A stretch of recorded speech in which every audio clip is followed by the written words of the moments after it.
তুমি কে তুমি জানো না? তুমি শেহজাদ চৌধুরী, কারমা গ্রুপের 25% শেয়ার হোল্ডার। আসসালামু আলাইকুম। আপনারা দেখছেন দুনিয়া টাকার গোলামের সেই উত্তেজনাকর গল্প, যেখানে একজন সাধারণ ঘরজামাই গোলামের জীবন এক চরম গোলকধাঁধায় আটকা পড়েছে। মির্জাবাড়ির থালাবাসন মাজা আর কাপড় ধোয়া যে মানুষটি, তার ছদ্মবেশের আড়ালে কি লুকিয়ে আছে কোনো বিশাল পরিচয়, নাকি সে সত্যিই কারো ব্যক্তিগত স্বার্থসিদ্ধির বলি?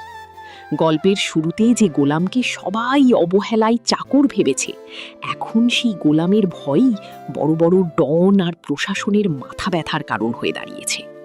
পরবর্তী পর্বের দিকে তাকালে দেখা যায় ষড়যন্ত্রের জাল আরও ঘন হচ্ছে।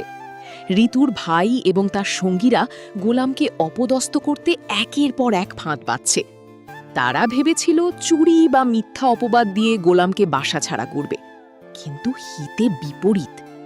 কারমা গ্রুপের সেই রহস্যময় সংযোগ আর গোলামের চেহারার সাথে মিলে যাওয়া শেহজাদ চৌধুরী, এই সমীকরণটি এখন সাধারণ মানুষকে তো বটেই, এমনকি খোদ পুলিশ অফিসারকেও দ্বিধায় ফেলে দিয়েছে। ইন্সপেক্টর যখন গোলামকে দেখে স্যালুট ঠুকে বসে, তখন মির্জাবাড়ির অন্দরমহলে কানাকানি শুরু হয়। তবে কি সত্যি গোলাম কোনো মাফিয়া গ্যাংয়ের প্রধান? গল্পের মোড় নিতে শুরু করেছে ছোট শিশু প্রিয়াকে ঘিরে। যে প্রিয়া গোলামকে দেখা মাত্রই বাবা বলে জাপটে ধরে, সেই দৃশ্যটি কি নিছকই ভুল, নাকি গোলামের অতীতে ঢাকা কোনো গোপন অধ্যায়? যদি গোলাম সত্যিই শেহজাদ চৌধুরী হয়, তবে কেন সেই ছদ্মবেশী মির্জাবাড়িতে পড়ে আছি? ঋতুর মনে এখন অনুশোচনা আর ঘৃণার সংমিশ্রণ। সে কি পারবে তার স্বামীর আসল পরিচয় জানতে, নাকি দাউদ খানের মতো ক্ষমতাধর শত্রুদের হাতে পড়বে গোলামের প্রাণ? আর ষড়যন্ত্রকারীদের এই নোংরা রাজনীতি কি এবার তাদের নিজেদেরই ধ্বংসের কারণ হবে?